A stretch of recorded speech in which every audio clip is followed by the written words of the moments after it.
अस्सलामुअलैकुम दोस्तों, welcome back to our channel find Urdu.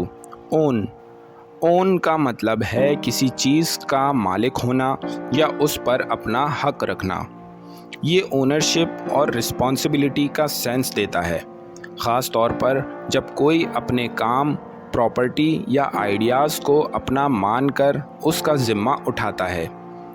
अपने आप को ओन करना और अपनी कामयाबी या गलतियों को अपना समझना ग्रोथ और अकाउंटेबिलिटी का हिस्सा है।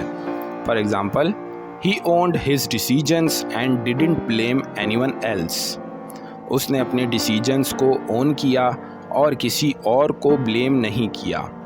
तो दोस्तों, ओन का मतलब है किसी चीज़ का ज़िम्मा उठाना या उस पर अपना हक रखना।